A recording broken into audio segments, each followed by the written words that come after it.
Loneliness is a sign of the times, a terrible sign. Americans are facing an epidemic of loneliness.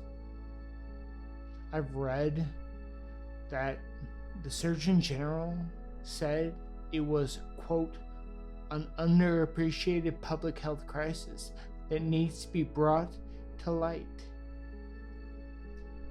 Even before COVID, about half of adults in the United States reported measurable levels of loneliness.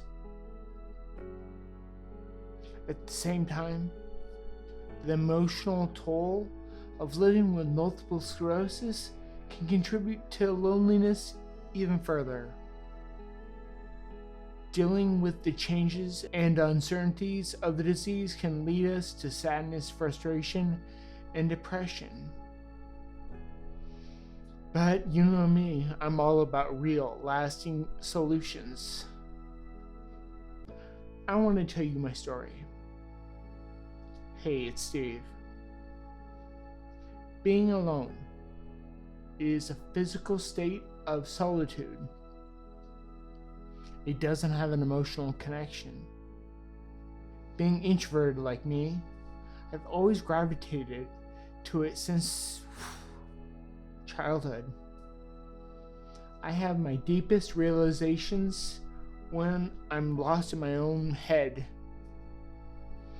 A little time alone does not make me feel lonely. It does the opposite. It recharges my batteries so I can go out and interact with people. It's far different than the feeling of being lonely.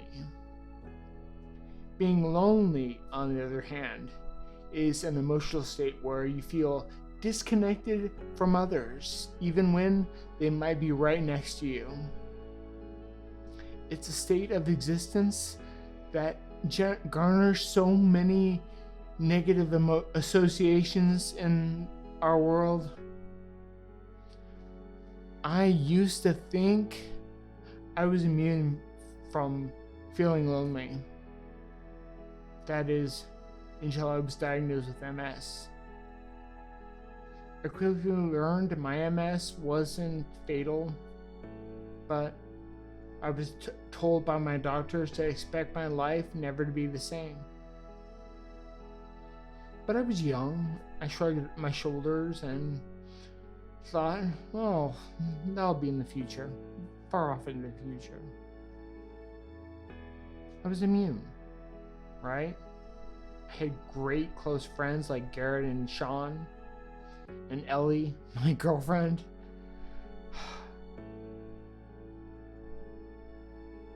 I even thought about asking her to marry me a few years after I was diagnosed, but loneliness is insidious. I was wrong. I didn't feel lonely. I had them. One strange thing that started to develop inside of me was paranoia. I wrote it off as a side effect of my first disease-modifying drug, beta-seron. But I found out later on, I read something that loneliness could be the cause of paranoia. Backwards. So it wasn't beta-seron. So I never saw it. I know that MS was attacking my brain, so it's not hard to see that it was attacking the parts of my brain that control my emotions as well. Where do you find yourself? Are you like me?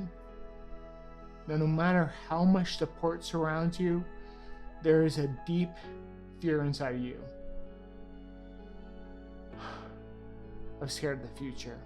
I never joined a support group. I never believed others who shared my MS diagnosis could help me. They were experiencing and struggling with the same things I was. And I wasn't interested in helping them when I couldn't even help myself.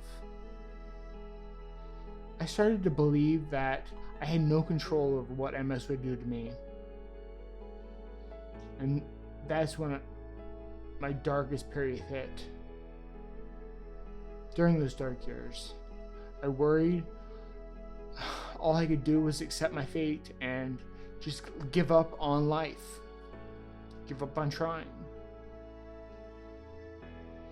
But even in maybe I don't know, maybe it was in those dark years, maybe it was after those dark years, but I didn't want to give up. I always believed that in that saying that this too shall pass was possible in MS.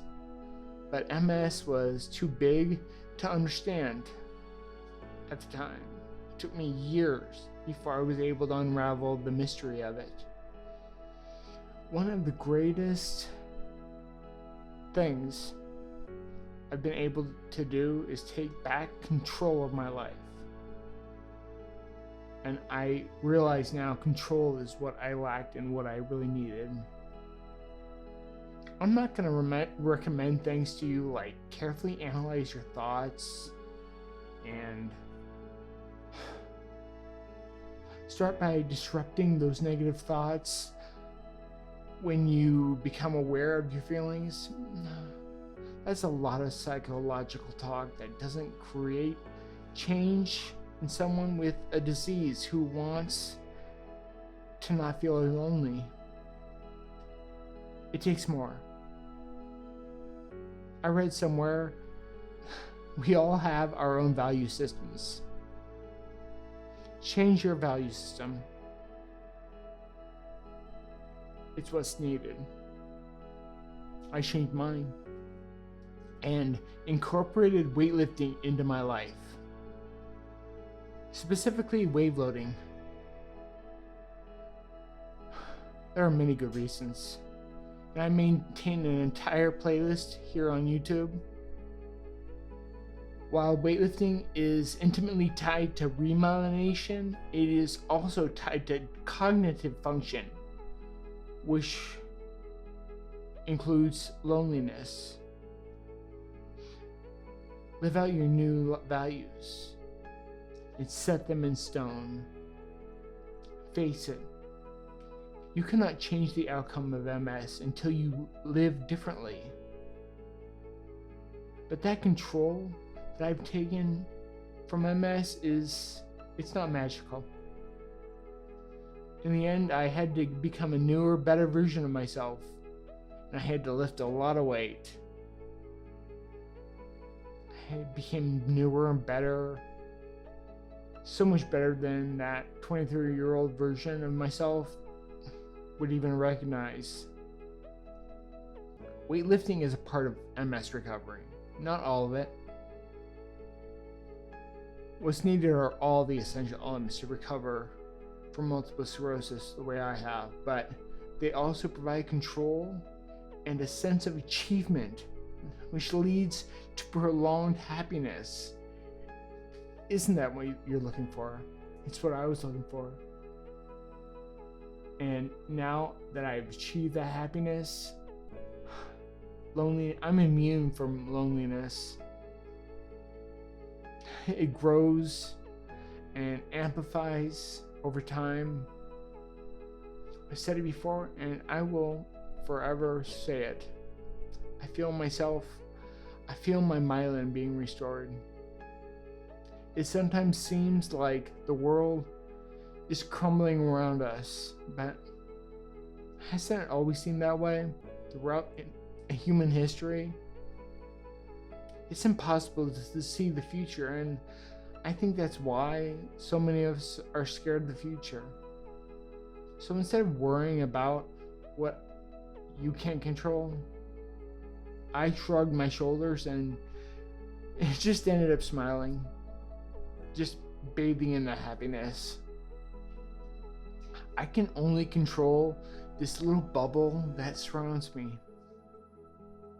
The sharp contrast between suffering from MS and the MS recovery that has taken years makes each and every day